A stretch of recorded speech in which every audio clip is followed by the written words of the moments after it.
Hey everyone, Greg here. As you may know by now, I'm the co-founder and CEO of TripShock, an online reseller for water sports and tours. For the past 12 years, we've had the pleasure of working with hundreds of operators across the country, and we're looking to grow our community. It's free to sign up, and you only pay when we bring you confirmed bookings. We'll help you reach new customers, fill empty seats, and grow your business like so many have done with us over the years. Head over to partners.tripshock.com to learn more about our program, read testimonials, or speak directly with our supply team. As always, thank you for listening and enjoy the show.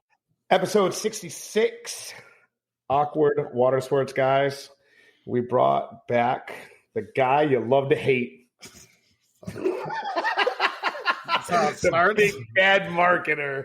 We got Steven. What's your middle name?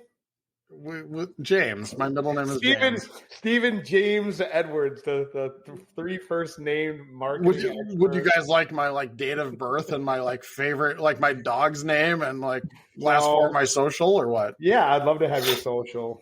No, you would. Then I can get into your financial data. Yeah. I don't want to have anything to do with that right now, do I? Today it's poor. Listen, I've got a great investment opportunity for you right now, bro. Fucking fiat currency. Go to your bank. Give me hard cash. Put it in a box. I put it under my mattress. It only depreciates according to the U.S. economy. I would have liked to have bought right now. This is available for both of you too. Because Greg, I know you're taking a bath on fucking crypto, and fucking Baldy down there is taking a bath on whatever it is that he takes a lot of baths. This week has felt like I've been entirely waterboarded. Yeah. The entire market is just on a terrible sell-off. So yeah, it's awesome. I mean, I love losing thousands of dollars a day. It's the funnest. That's why I invest in all that mattress money, player. The safest hedge is inflation. Yeah, that's exactly it. The Joe Biden economy. It's weird. I should have invested all of my money in Beanie Babies. Would have been fire. Listen, don't get started. Listen. He knows what you meant by that, all right? Who? What are you talking about? Nothing. Nothing. I wish. Nothing. Are you going to make fun of my NFTs again? Oh, I wasn't even making fun of NFTs. I was seriously saying I wish Kevin I had. was. You weren't. Kevin was. I was. 1 week I'm all in. The next week when they drop off, I'm like, yeah, see, they're dumb. The Ethereum, the blockchain's stupid. It's never going to work. It's never going to work. I was a huge fan up until 2 days ago. No, it's all going to bounce back. You guys will be fucking fine. The blockchain will be fine. Greg's not even worried. He probably fucking sold his house and reinvested back into crypto or something. He's got a second and third mortgage on his house to own some fucking NFTs and all more crypto. Jesus. I mean, you bought more crypto on the dip, right? Oh, of course. Yeah, you just keep piling this money in, but eventually I'm just sitting here. I'm like, I'm about done with buying the dip. I'll be honest. The dip has been bought. I'm about out of assets to continue buying the dip. Now I need it to bounce. Unfortunately, that's probably about 18 months out or something like that. Not with crypto. Crypto will bounce faster than that, but the equity market, tomorrow it'll be worth $250,000 a butt coin or whatever. Probably. There'll be some new fucking dog coin out there that'll be go to the moon, and I'll be if only you would have got in with 0.0000008 cents, you'd be a fucking trillionaire right now. God damn it! Why can't I get in on this stuff? I know that would be awesome. Greg is sitting over there. I feel like Greg knows of some to the I don't. 10th degree penny. I don't deal with it. I don't mess with it. He looks like the little Shibu guy, man. You shifty-eyed fucker. What do you know that we don't, man? Come on. Where's this? There's no secrets. Where's this weird moon coin I can drop a G into that's going to turn into a $15 billion runner? I don't know. Dude, I can't are your employees just playing ping pong ball in the background, or is that really just going down? Oh, yeah. What do we got? Oh, yeah, well, it changed, but they were playing. Yeah, they are. Well, let's get on. Let's get on with it. Steve, you've Google been over here. Steve, you were on on our show last year. I forget what the episode it was, but if you are new to Awkward Watersport Guys, you can go to our website, watersportpodcast.com. Just type Steve's name in under our guest, and you can listen to the last episode. We talked, I think, about marketing and some other things. But anyways, you're back here, and we're going to actually talk more about marketing. And in the Facebook group, we asked everybody to give us some questions. So we're going to do some of an AMA format, ask Steve some marketing questions going into 2022. But before we do that, Steve, you just want to give us a refresher of who you are and what you do. Sure. Yeah, my name's Steve Adwords. I own a marketing agency based out of Las Vegas called AAMP Agency. We exclusively work with tour operators. So, we have clients all the way from San Diego to now Cape Verde, Africa. So, yeah, we kind of cover everything in between, from boat rentals to snowmobile tours, And on top of that, I guess ourselves, we run a rental tour operation here in Vegas. So we do Jeep rentals, boat, jet ski rentals, and some passenger van rentals. So we're not only pitching on the marketing side, but we're also operators to, I guess, help validate our marketing success. And not for nothing, but the AMP agency that Steve owns and operates is a sponsor of the show. Yes. And actually does a lot of marketing work for my companies, plural, as well. Yeah. So all transparency.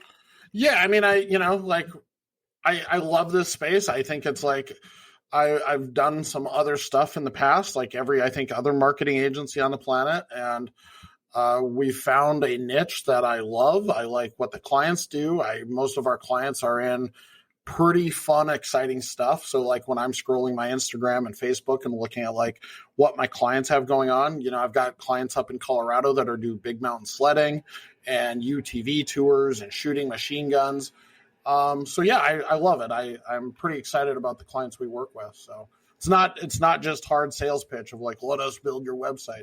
I actually really do dig what we do. Yeah. And Steve, like Kevin said, I appreciate you being a sponsor and not just being a sponsor, but you support the show in a lot of other ways. You came all the way from Vegas to our conference keeps me sane. keeps Kevin sane. He's my secondary therapist. Me and Steve spend a lot of time talking on the phone because we're buddies. So like this is what happened from this stupid ass show.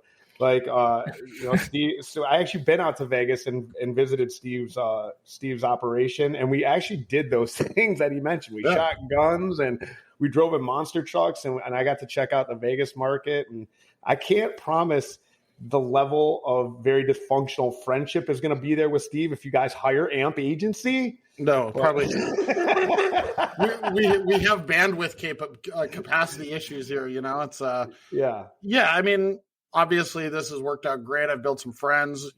Kevin and I spend probably a little too much time on the phone talking about everything.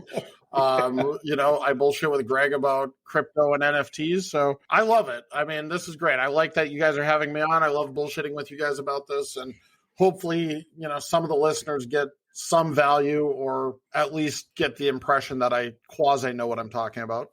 Yeah. So enough with the banter, enough with the bullshit. Let's get into the hard sell, man. Let's fucking hard sell marketing questions. Fucking get on your fucking little beanie caps. You Gary V fans, you guys got the Gary V of Las Vegas coming at you. Answer. Don't even put that kind marketing questions. Don't even put that kind of pressure on me. I do have to shout out Justin Buzzy. He sent me out one of Gary V's books. I know he got them all for that NFT game with Gary V, but thanks, Justin. I appreciate the book. Oh, yeah, cool. One of 1,500 books or whatever, how many he bought. He's smart though. He's smart though because all those NFTs he got are worth like $1,000 to $5,000. He already made his money back plus some, which is awesome. Selling a few of them. Actually, I'm not gonna lie, I got 2 NFTs from that too. So I got like 300 books at my house too. Oh, so if anybody wants a Gary V episode will not be happening because I didn't get a fucking goddamn book. So I will give you 10 of them. I'll give you 10. That's awesome. 10 Gary V signed it. No. I actually started reading it. It's kind of a good book. It's all right. Yeah. Oh, I'm not gonna do that. Anyways, I've read his books and I'm not a big fan. Let's jump into these questions. So, like I said, we went on the Facebook group. We asked people to ask some of their questions, and we have a couple really good ones. So I'm just going to give a shout out to Kai Capro. a pedal pub. He asked a few really good ones that we're going to start off with. So first question is, startup marketing in a new city. What's the most effective way to quickly gain market share as a newcomer? Hey everyone, we're going to take a quick break and talk about our sponsors for the month, AAMP Agency. AAMP is a full-service digital marketing agency that specializes in tour, rental, and destination marketing. We would not have sponsors on the show if we could not vouch for them ourselves. AAMP Agency does a bunch of stuff for Destiny Water Adventures personally. I 100% vouch for this guy. I've handed them over to other companies in the past before they officially became a sponsor, and they have had nothing but great things to say. If you guys are doing your own marketing and doing a piss poor job of it, do yourselves a favor. Hand yourselves over to AAMP Agency, specifically Steve Adwords, their CEO, will call you personally and have a great conversation with you about what you guys need to do for your marketing. Listen, guys, they do pretty much everything in digital marketing: website development, maintenance, Google AdWords, PPC, graphic design, social media management, SEO, and a myriad of other things. When you choose a marketing company, it's so important to choose a company that knows your industry. And AAMP Agency knows activity marketing, especially water sports and tours. They got a promo going for Awkward Watersport Guy listeners for their managed websites. Use promo code Awkward Podcast when you go to amp.agency. Again, that's amp.agency, promo code Awkward Podcast. You get 3 months free and get started with AAMP Agency. All right, guys, let's get back to the show. So I am a guy who tends to like to lead with ads. I am a paid ads guy. I think, paid ads are the short-term solution to organic SEO and the long game of building huge reviews and all of that sort of thing. So if I was coming into a market, and in the case of like Kai's business where, he's doing a lot of the pedal pub stuff, I'm coming directly after the competitors. I'm running Google ads based on, the most popular keywords in that market. I am probably going to run some Google ads with using competitors' names, and I am directly going to headhunt who my competitors are to steal some of their market share. I think that's the quickest way to get, up and rolling, get some bookings coming in the door. And that's a very clear, transparent way to get fired up. Sure, you can run some social ads, but top of the funnel social ads in a market like San Diego or Charleston or something like that are just, I haven't found them to be as effective as one would like. I would lead with Google ads all day. All right. So what do you say to the operator who just getting started off? So he was a backup to his question, who tells you, I don't have the budget. I don't have budget for Google ads, bro. It's like $5 a click. Don't. So this is a real conversation that happens a lot because so many operators are coming into this without, they've budgeted, they've bought in boats, they've bought in jet skis, they've got snowmobiles, but then they tell me that like I've got a ad spend budget of like $300 a month. And I laugh, and then they laugh, and then we all laugh together because I just remember these. I remember these conversations years ago. And I'm not trying to be a dick, but it's like if you want to be in business, you've got to factor some dollars, right? There has to be a genuine, real budget, and I'm not saying it has to be $5,000 a month, but if like you need $1,000. You need $1,000 a month to put to Google ads to at least play in the space. And that gets the ball rolling, and it should get some, bookings coming in the door. And, the biggest problem we see with most operators is they have zero idea of what it actually costs them to acquire a customer. So if you don't know what it costs you to acquire a sale, how the hell can you ever spend money on Google ads or anything to determine if your marketing is effective? And I think that kind of doubles up. Like Kai had a second question of like how to measure ROI. We measure everything. So I'm measuring, are those phone calls turning into bookings? We've written some software to take the phone call data that's coming in and see if it's actually turning into a booking. Are people, bouncing off the website? Do we have are they going through the funnel? Are they falling off? Where can we improve our conversion rates? But at the end of the day, you have to measure every dollar that you're putting out into Google Ads or into any sort of marketing. What kind of dollars is it bringing back in the door? I mean, Google Analytics is the short answer to Kai's question, though, wouldn't it be? Like, I mean, yeah, but for like a lot of operators, like, prior to getting into this, like even yourself, right? Yeah, go ahead, call me out. I know. No, I'm not. Easy target. I'm not shitting on you. I'm talking like before we had our conversations, like you didn't have call tracking set up. Well, in the rental space, when you see how many bookings happen over the phone compared to online, for a lot of operators in the rental space, it's 50-50. So if you're going to spend $1,000 in Google Ads and those people are going to click your ad and half of them are going to book online and half of them are going to book over the phone, how are you effectively tracking if your marketing is working if you're not tracking your ads, or I'm sorry, your phone calls conversion rate? To be fair though, hold on. I had call tracking on. We just weren't measuring it. We weren't putting in the numbers afterward. Like they were like, please put the sale in, and we weren't doing that. So we were using CallRail to just for all intent and purpose to be completely fair to everyone involved. I know. You got to cover your ass. I understand it. You're the expert in everything. No, I'm not. No. Listen, you called me out, and I was fucking. You're right. Like I'm not the expert in everything. Jesus fucking. You know what, man? If I knew this was gonna get hostile, bro, I could have just called you for this. I wouldn't have to have you on our show. But we need to track everything. So to circle back, to not go too long on this, if I'm starting up in a new city, Google Ads.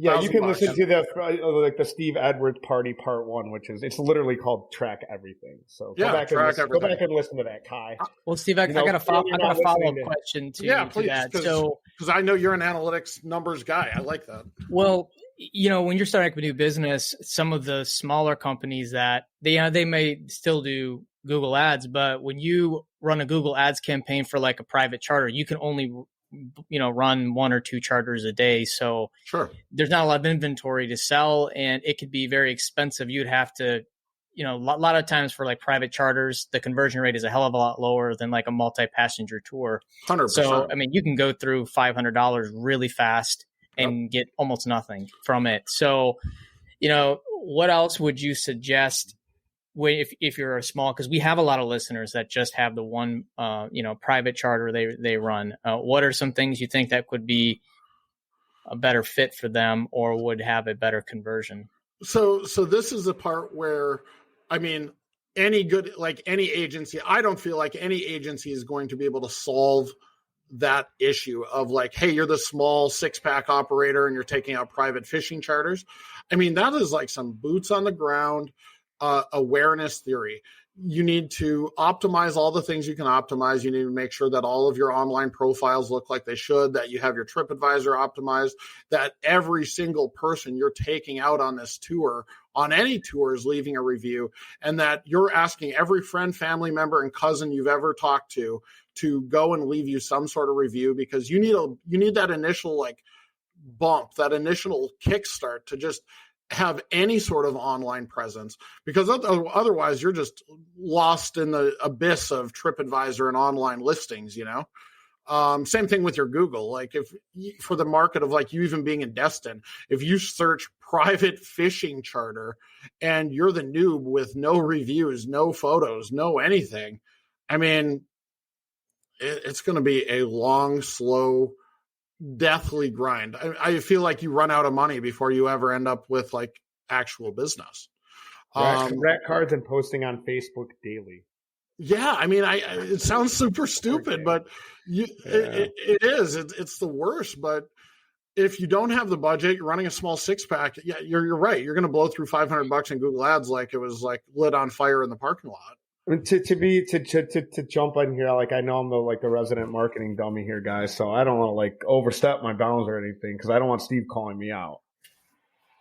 I don't want to get yelled at by Steve again. But I mean, and I think like Steve, this is something we talk about, right? Like you fucking guys got to be more sales guys. Like let Steve be SEO. Let Greg be your fucking affiliate, and you need to be a mother. Listen. Louder for everybody in the back. I'm not a motherfucking sales guy. Yes. We're not talking about this in this fucking space ever. We're not talking about sales training. We joke around about Cardone and all these sales companies, but at the end of the motherfucking day, bros and brosettes, if you guys are not selling your fucking company, if you're not actually out there knocking on fucking doors, I don't care if you are putting fucking rack flyers and you don't have a budget. But every conference we fucking go to, it's like tech. Fucking great. Fine. Tech. I love tech too. Wonderful. But are you a fucking likable motherfucker? Do I want to spend 8 hours with you on a boat? Showcase and fucking highlight that. And I mean, go to the old school, man. Andy Frisella talks about it all the time. He's like, back before the internet, I would go knock on the door and say, hey, I'm your local fishing guy. Or I'm your, hey, I'm Andy Frisella. I'm your supplements neighbor. And let everybody know who the fuck you are. If you don't have a digital marketing budget, you still can get out there. But man, guys, like this, we don't talk about it enough. Are you the lead sales guy in your business? If not, and if you're shit at sales, you are shit. Well, and the other thing about this that I see a lot, and I mean, this is like such a weird thing for me, is that guys are so goddamn insistent on holding rate. Like, I am going to hold this price come hell or high water, and I am not going to move off of this price because God forbid I did it for a discount and I didn't, double my money up because I know it cost me $300 to take people out and I have to make 600. I mean, every goddamn operation on, I'm a stock guy. I love, that whole market. Most of these companies burn a shitload of money before they're ever profitable. So if you've got 6 guys that want to go out that only have $75 and you're going to put, 6 guys through your tour that you can get 6 reviews on, that makes you a better operator, that gives you some more experience on putting out tours, you are an absolute idiot to not take the money, book the tour, run the tour, break rate, sell the fucking tour. Yep. Get the fucking reviews. And I don't care if you made $9 an hour to run that shit, man. You made $9 an hour. I didn't make nothing an hour for my first 3 years in business. I didn't get a motherfucking paycheck. And man, and I hate to jump up on my fucking soapbox about it, but it's like, I can't help it, man. You know what I mean? Like, so many guys, especially in this market too, like, everybody's going to get rich fucking overnight. I mean, don't get me wrong. Yeah. Tourism's pretty fucking unbustable. But at the end of the day, man, if you're just getting started and you call this motherfucker up and you're talking about, I don't have $1,000 for a budget. I mean, bet. But then you better get your ass out there and fucking create $100 for that budget. Yeah. You know what I mean? Like, whatever it takes that you got to do. So I just want to add a couple things to that. First of all, it's super cheap to make a website through GoDaddy. I mean, you don't need to hire an agency for $20-$25. You can get a website made. Absolutely. And then you can make, some business cards for $20 in Vistaprint. And then you can go down to the harbor where all of your, colleagues are, and you can say, hey, I'm a new fishing charter in town. If you have overflow or your customers are looking for fishing charters, I'm your guy. Here's my website. Here's my Instagram with all of my catches on it. And then another thing too is, I mean, OTAs don't cost anything to get started with. And it's something that I 100% believe in, not just because of my business, but if you don't have any marketing budget and you need leads and you need people on your boat, it's perfect.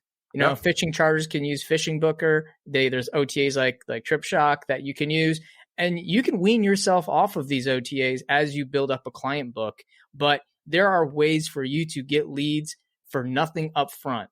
Yes. Like, use these sources. And then when you have money and disposable income for, companies like AAMP agency, where you can throw $1,000 or $2,000 a month, but then again, you need the product in order for it to make sense. And that's where, you have to build yourself up and get to that point. But just because you don't have a budget right now to, and you see your competitors have these really fancy websites and, thousands of dollars in budget marketing spent, billboards, don't get caught up in that. Focus on what you can control.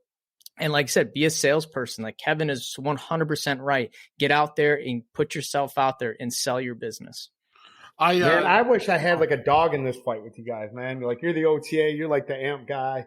You know, everybody right now is like looking at sideways. They're like, yeah, do Google ads and get an OTA. No, Sounds pretty convenient, guys. No, I love what Greg said, because everybody thinks that like an agency is like this fucking magic potion to solve like your business problems. Like every piece of this information, like everything we know, everything that like we're doing, you know, Greg talks about building this GoDaddy website, you know, it's dirt cheap. It's free. If you can't come up with $50 to build a website, buy a domain and put a website together. Because when you're first starting out, you have time. You're not running tours. You don't have customers. So your evening should be spent, you know, for the Gary Vaynerchuk. Like, what the fuck are you doing from 5 p.m. until midnight? You should be building that website. You should be, you know, making your Facebook posts. You should be doing all of this stuff that's readily available with, you know, some free YouTube videos to watch on how to get started. And that's where you start.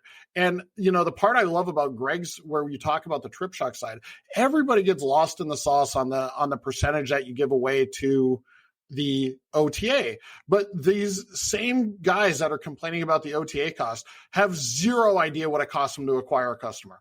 Like not a sniff what it is costing them to go get a booking as it is. And they just lose their mind that they're giving away 20, 25% or whatever the rate is to Greg. And it's like, well, that's only a valid argument if you know that you're getting customers for less than that.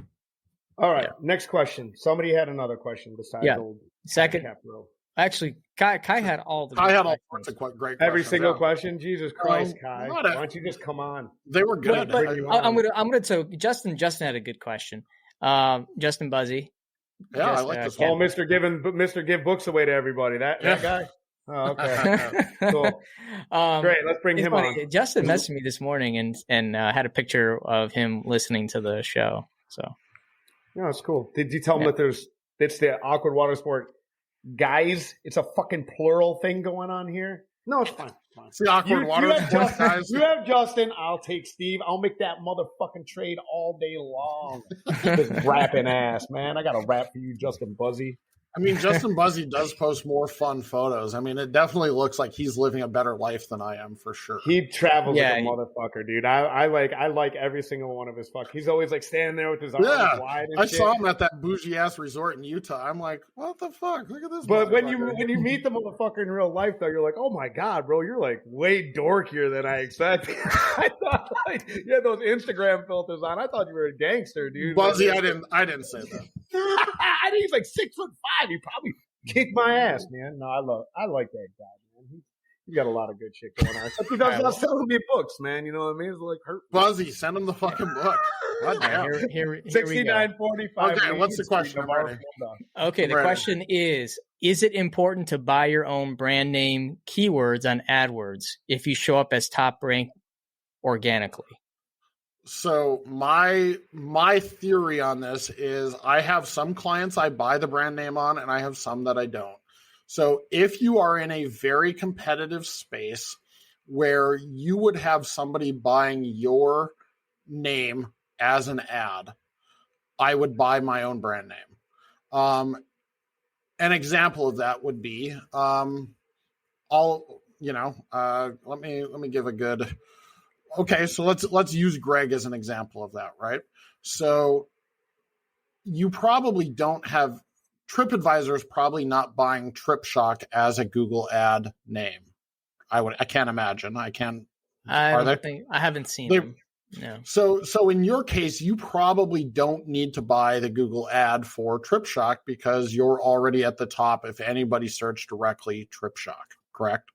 But if we're in Destin, Florida, and Kevin's company name is Destiny Water Adventures, you know, if I'm the guy down the road, I'm going to run Google ads with a keyword of Destiny Water Adventures as one of my keywords. Thus, anytime somebody goes and searches for Destiny Water Adventures, ABC Pontoon Rentals down the road ad is going to show up. That is where Kevin should be buying his own brand name keyword. Yeah, well, I have something to add to that. I buy my brand keywords regardless because it's super, super cheap. Like it's dirt cheap. Like pennies a click. Yeah. And like, even with how much traffic, we get millions of visitors a year on TripShock. Even like, I think the most we would ever spend in a day is like $5. Because most people go right to the organic anyway. So for the little cost to have that ad and just that extra real estate, and we do have a lot of more like operators that buy our keywords, which I don't really care about. I mean, it's a free market on Google. But at the same time, if they do it, then I'm going to buy, my keywords too, just so I can have more real estate at the top. So why not buy the trademark? Can't you just file the trademark with Google and they? You can't file if you're just using it as a keyword for your ad to show, Google can't do anything about it. But if you put they put TripShock in their ad, then yes, I can file a trademark claim. Yeah, you can use anybody's name or company as a keyword in your Google ads, which, I mean, any good ad manager is going to use those keywords to go against your competitors. So when we're putting together campaigns, I'm going to go and see who your competitors are in that space. We're going to run ads with your competitors' names as keywords. So really, I want to follow up that question though. So just to be clear here, so they can't then use their ad. You can't use your brand name in their ad if you file that, but it will still trigger the ad to show. Yes. When they make the search, just so, because we kind of glossed over that real fast. So the answer behind it is so ABC Pontoon uses Destiny Water Adventures as a keyword. Their ad still has to say ABC Pontoon Rentals, best pontoon rental, Destin, Florida, yada yada yada. They cannot use your name in their ad at all. Right. It pisses people off, man. So it does. It's so fucking mad. And it's a questionable. So we have some people who get a little morally or ethically is that good practice? I don't know. I mean, I think it depends on your space and if everybody's buddy chummy and Well, so here's another thing too, is that that can come back and bite you on your ass, because I do that to shit that I don't like. I do that to people I don't like. So I'd be add this competitor's name. I'm like ABC Pontoon, TripShock, no, that's fine. But I do that to people I don't like, because I do, because at the end of the day, what'll happen is you'll get a customer, because this can backfire on you, man. That practice. Yep. If you get a customer that calls you up and then they're fucking at the location that they thought they talked to, I've done it. I've called an ad and I thought I'm so fucking dumb. You know what I mean? I do this shit for a living. Sure. And I'm like, hello, fucking mom.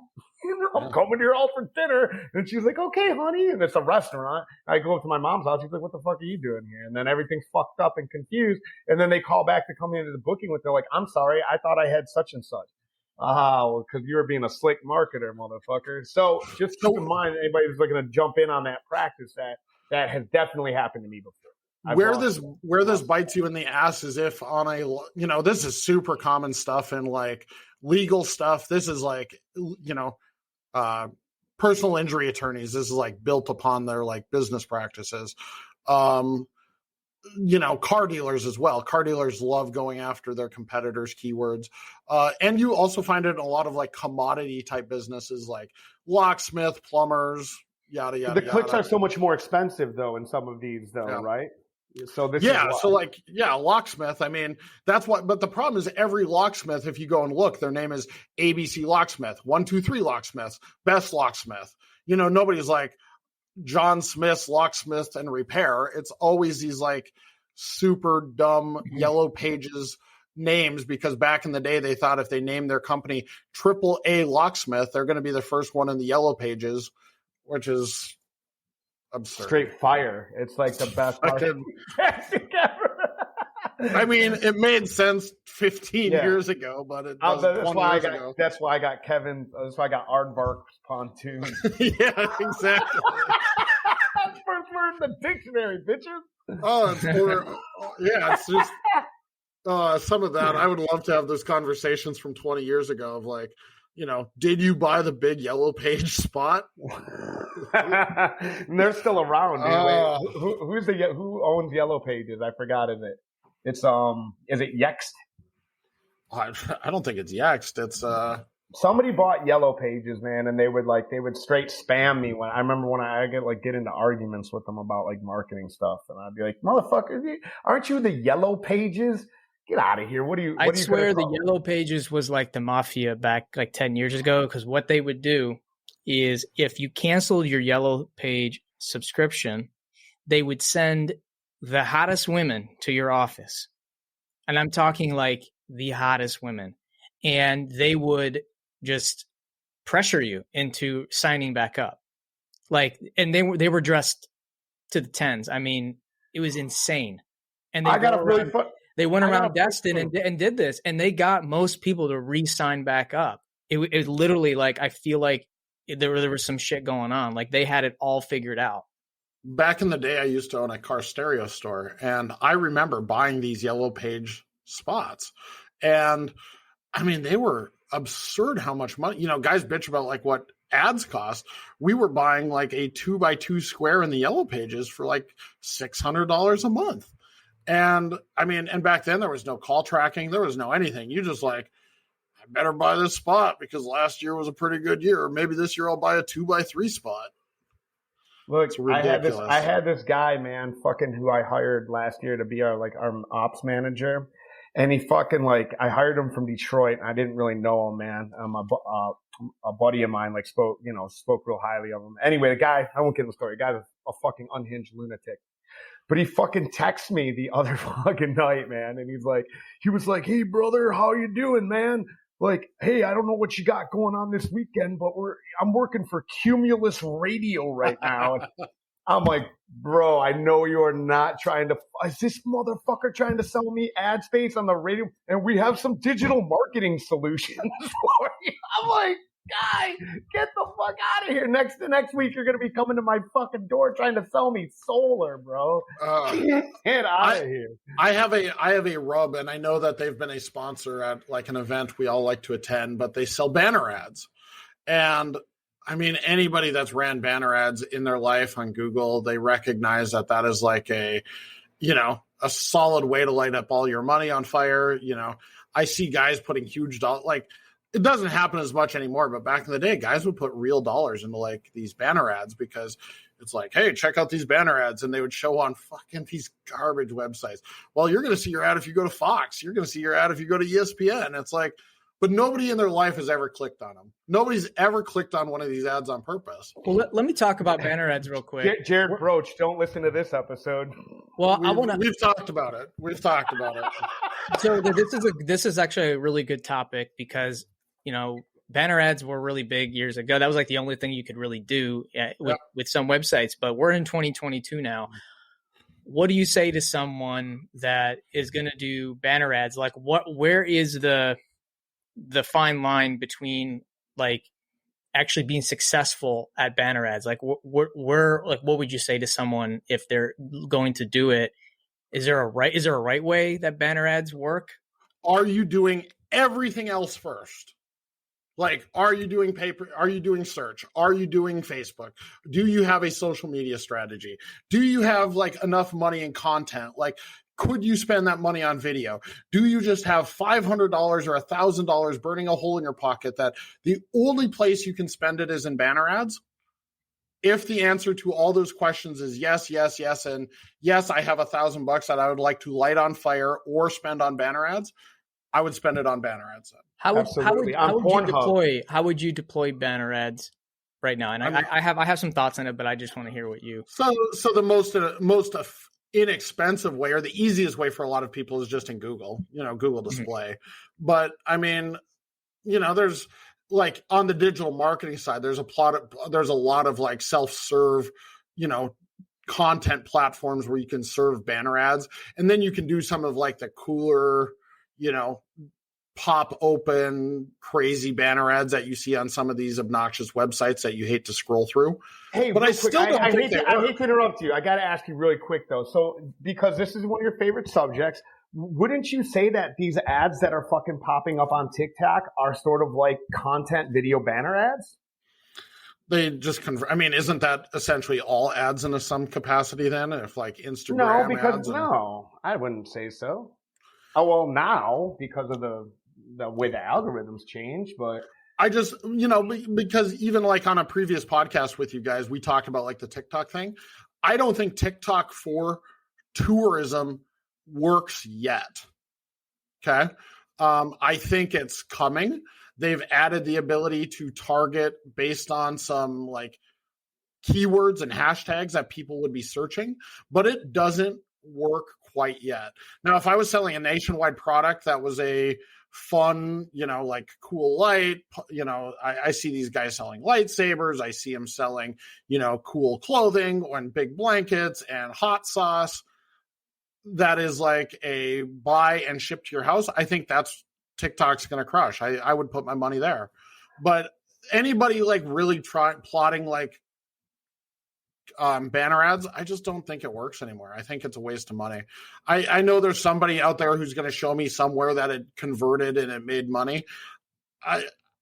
If you're going to spend $3 a day, $5 a day at it, so be it. But any other dollars beyond that is a waste of money. I would say it probably worked. I mean, and I hate to be weird. I'd love to be weird. But yes, I would probably say it would, like banner ads, like they are still super prevalent on fucking Pornhub. I mean, sure. Like, you want to date college teens, but I think this says something, right? Then to like you have a captive audience that's already buying what you're trying to sell, and this is why like banner ads probably still work and are still prevalent on websites like that. Very targeted banner ads, right? Like TripAdvisor, sure. Same thing. So if you're running banner ads on TripAdvisor in your market, they actually might work in that context. But just some random ass, you know what I mean? You're on some weird travel site. But. So we actually deployed. So we saw that TripAdvisor made that self-serve banner ad platform so that you could run banner ads, and we just got done running a 3-month campaign.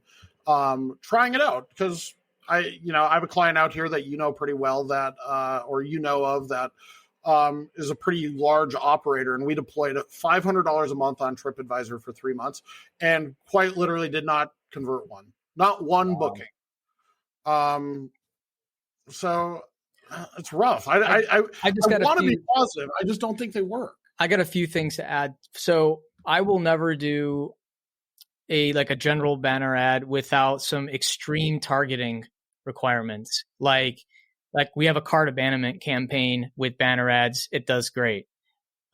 We have just remarketing banner ads based on certain user history that do okay. Not great, but they do okay. But I will never do like an acquisition campaign of just pick an affinity group and try to bring them in. That's just burning money. Like literally, you might as well just throw it in a can of gasoline and set it on fire. Now, one thing that we did do with banner ads that wasn't necessarily remarketing did really well. And we did a geo target of a certain area in Destin. We just basically did a rope around a bunch of resorts, and we just hammered people with banner ads that were in those areas. And that did okay. We actually had a lot of engagement, very high CTR.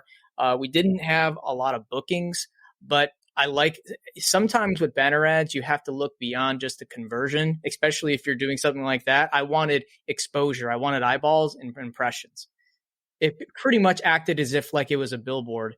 And I do know those people were actually in that area, and they were most of them were on vacation because I was targeting those condos. So that was that. You're running a top of mind though, Greg, because you have so much going on Trip Shock. You have so many different offerings that these are like awareness campaigns, right? Like it was an awareness, and you know what? It was super, super cheap. We had like thousands and thousands of impressions. And I know these people seeing it are either hotel workers or vacationers. Probably 90% vacationers, 10% hotel workers, but it wasn't any residential people, which is good. Yep. So they all did see those ads. So it basically just acted as if it was a billboard. Now, I think that wasn't a very affordable thing. Even a really small company could do something like that, because we were getting like for 20 cents, we got 1,000 impressions, and it was ridiculously cheap. No, and I think if you have like multiple offerings, you have kayaks, jet skis. If you're a real like full scale water sports company, I could get on board with that. Write a note, Steve. Write a note. No, so I agree with Greg in this. So we did a geofencing campaign with a client down in Palm Springs. Same exact type of thing. We drew big tennis match that happens every year down in Palm Springs. We drew a fence around the tennis arena, and we around a couple of the resorts. You're right. For impressions and clicks to the website, I mean, it's ridiculously cheap. I mean, I don't think that there's probably a traffic source that you can buy that level of traffic for that cheap. But when you start talking about attribution, so that's where I think it does get wonky, is they don't convert. They're not converting people to bookings. But I think if you have a good program after that, where you've got maybe a plan to re-engage these customers after you've gotten them onto your website, and it's not just all bounce traffic, that you can, you can probably with like some really like good, with a good plan, get that to turn into dollars, but that's a tough strategy. I mean, would I do it again? The one in Palm Springs? Probably not. I don't think the ROI shows up where it like becomes as effective for the amount of work to go chase down those customers, Yeah. So we got enough time for one more question. I got one. Okay. I got one. Go ahead. I got a question for Steve. And it's a short, sweet one. So, okay. I mean, we talked about Facebook. Yep. Right. On the show, we talked about it, but we haven't had a marketing guy come in here and say, so I'm just going to leave it like this. Oof. Facebook, trash or no trash? Still works, still plays. Still, it depends, it's a different captive audience, right? So when we're talking about the guys that are renting pontoons and dealing with like some of these outdoor adventure type stuff, it's not kids. I mean, Facebook is probably still the best performing platform between Facebook and Instagram. I'm asking post-apocalypse. I mean, do you think it's going to keep working? Do you think that? No, I mean, we've talked about the remarketing capabilities, but just like running like a straight Facebook campaign. Top of the funnel type shit? No. Yeah. No. There you go. No, top of the funnel. I mean, I don't think that it's like, so in tourism, I don't think it works. Do I think that you could sell, I don't know, some gimmicky shit to somebody based on a top of the funnel ad? Yeah, sure. That's what Facebook ads are built for. I'm talking about tours and activities. Yeah, tour and activities. I don't think I don't have clients with infinite budgets to just try everything and just let it buck forever, right? So where I think the problem gets is like if I have a client with X amount of budget and they're asking me how I'm going to best effectively go get them customers, that's not how I would ever direct a customer to spend their money, is top of the funnel ads. Do I think that if you're crushing it and you've got some extra budget, should you run a top of the funnel campaign to people visiting Destin from out of state that are remotely interested in boats or something like that? Yeah, I mean, but I'm going to run it with a minimal budget, and we're going to manage expectations that this is probably not going to convert at 10x return on ad spend. And I'm going to, I think it's like you just got to be realistic of like what you think you're going to get out of some of these campaigns, because top of the funnel stuff I think is super challenging. Yeah. My follow-up to that real quick is, have you noticed, because I truly don't know, has a cost per click gone up, gone down, or has it stayed the same largely on Facebook and Instagram? We have in some markets it's been higher. I mean, it's been higher, but then like it's like the ebbs and flows of it too. So like I've also seen like times where it seems like it's been pretty affordable.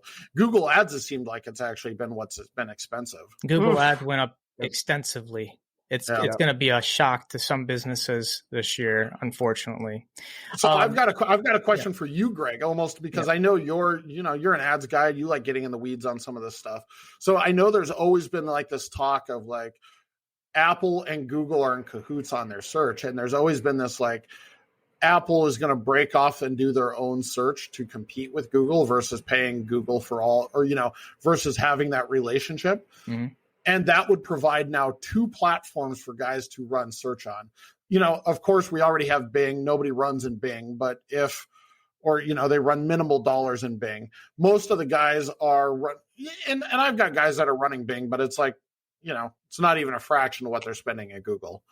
I think that's a bigger fear, is that if Apple broke off and did their own search, Google isn't going to be fine in like giving up half their revenue to go to Apple. I don't know. It probably should have been like that should have been a conversation for off, but I am very intrigued at this whole idea if Apple is going to break off and do their own search. Well, if they break off and do their own search, that's going to benefit the consumer or the business because they're going to be doing things to compete and, competition. Sure. Google has too much market share. So they have 90-something% market share. Now it might go down to 40 or 50% if Apple does their own thing, meaning that prices will go down. I'd imagine because the money will be leaving the ecosystem. See, I kind of almost feel like I'm, is Google all of a sudden going to be fine and like losing half their market share and that, or half their revenue because of that? I don't think so, because people aren't going to all of a sudden double up their marketing budgets to run, twice as much budget, their Google budget and Apple budget. So they're going to have to split their budget. I mean, you got to think though, man. Like there was a point in time not too long ago before all of us had jobs. You know what I mean? Like in radio and fucking and television, and think about how expensive they like just even Yelp. Yelp was like something crazy, or not Yelp. Yellow Pages was like $1,000 a page or something. Like if you want a full page ad in the Yellow Pages, it was like $1,000 a month. Man, I remember my dad. Like when he went out of business, he's like, I can't afford the Yellow Pages anymore. Like it's gotten out of control. And so like this is like where the whole Facebook thing was like kind of like a little bit. I mean, think about all the entrepreneur whatever guys. You know what I mean? Like how much money these guys were just starting businesses, living off of Facebook ads, and then boom, intra-app sharing fucking wiped out the planet. So if that happens, if Apple gets back and creates an ad platform. And then, to me, I think that opens up some, as far as data sharing. Now they're not sharing data with Google anymore, but they're sharing data with Facebook because Facebook is an app on their ad platform, and I think it gives a little more ad power to social. Yeah, lines are going to be drawn in the sand. It'll be interesting. It'll be interesting, but I think competition is always beneficial. I mean, sure. when Home Depot is the only place in Destin, Lowe's opened up next door, and all of a sudden, shit got really competitive between the two, like on things. So I bet you Clear Channel would have a different conversation with you of how well they think competition is for them. Oh, no. In regards to what? What do you mean? Clear Channel? Well, because like, when you joke about like, 20 years ago, like before all these ad platforms, Clear Channel was like how, Clear Channel and billboards and Yellow Pages is how all these companies basically survive. I'm like, who's competing with Clear Channel, man? They're like the top of the fucking dog heap, man. Them and Cumulus Radio. Yeah, I mean, owned by Clear Channel. Well, yeah, what is it? It's iHeartMedia now. So, right, when you think of like what their business used to look like compared to now, they're probably like, we should have played that differently. Well, I think we've come to an end, and it makes me so sad. This is great. I like conversation this one. After. Yeah, of course, it's fun. Absolutely. We didn't get to talk about Rolexes or the economy as much. Like Greg made this a commercial for a fucking AMP agency. Well, so like a couple things. We're a couple days out from Arrival. I'm very excited to hang out with you guys here in a couple days. But do we think before going into Arrival and like hearing the tone of the Arrival, do we think that this is going to be an epic year in tourism, or do we think that we are going to be hating life, or are we going to go middle of the road? I think this is going to be a good year for tourism because I think people are going to stay domestic again this year. So what I love about Northwest Florida, and I know there's a lot of destinations that are very similar in their demographics, is I look back at 2008 when we went to the recession. This area boomed. It was so freaking busy here. Sure. And when I look back and think about why that was the case, you got to look at the economy. So when the economy is really good, the dollar is strong, people want to go overseas. They want to go on cruises. They want to do these big, extravagant vacations because it makes sense. But like for most Americans that are thinking that, they're not going to do that because going overseas now or even a few months from now, you're not going to get the same experience. You don't know. It's still going to be difficult. Like there's half of Americans or whatever it is, whatever large amount of Americans are unvaccinated. I still have daily conversations with people that are like, you got vaccinated. I'm like, yeah, I wanted to travel. I wanted to, we went to Costa Rica. We wanted to fucking travel. So yeah, I got vaccinated. And still people are like, fuck that. Nope, not going to do it. So I think you have a larger constituency of people that are not going to be traveling abroad. So for drive-in markets, like what Greg said, 2008, same thing. Key West fucking crushed. Everyone grew in Key West in 2008. In 2009, I was like the sole voice in the tourpreneur group when COVID hit. And I was like, we're going to be fine. Vacation destinations are recession proof. And my positive ass, I was. So yeah, it's going to be. So I think every drive destination, family friendly outdoors, again, I think is going to rocket this year, because even though those lower income folks that are not getting the stimulus and the child tax credit, they're still on unemployment, you might not see that group traveling as heavy, but the folks that would have went overseas and spent all that money are going to pivot, and they're going to come to, drive destinations like they did in 2008. That's why I'm really bullish on 2022, but I think 2023 is what I'm curious about. But then again, it's a different cycle. So you're going to see your higher income families go back overseas, do cruises again. Your lower income, middle income families come back to these destinations such as Destin that they maybe skipped the year before. So I hate to say it, but we are recession proof in some, because every year I see this area grow and grow, no matter what the economy is. Because I would hate to say that. I love saying that. Yeah, I love it, man. God damn, I wish I was in NFTs right now. I just don't want to make any expectations for people, because fuck that. Have high expectations, man. Set your bar high. Fucking aim for the sky. Make your dreams come true. Oh my God! Your fucking life. Stop. Let's go. Steve, how can people get in touch with you or AMP Agency? So we're pretty, we're actually launching this week. We're launching our brand new site. I'm super excited. So we have a new website that goes live tomorrow. You can visit that at should I do it like the old days? HTTPS. So www.amp.agency. I know, complicated to mess. He didn't want you guys to fucking know that he spelled it AAMP so he could be first in the yellow. Yes, AAMP. So first in the yellow pages. Yeah. And if you guys need to get a hold of Steve, actually directly, his phone number is 701-400 8287. Hit me up. He did it. I wasn't gonna really put your phone. No, seriously. You'll get hit me up. Tens of texts.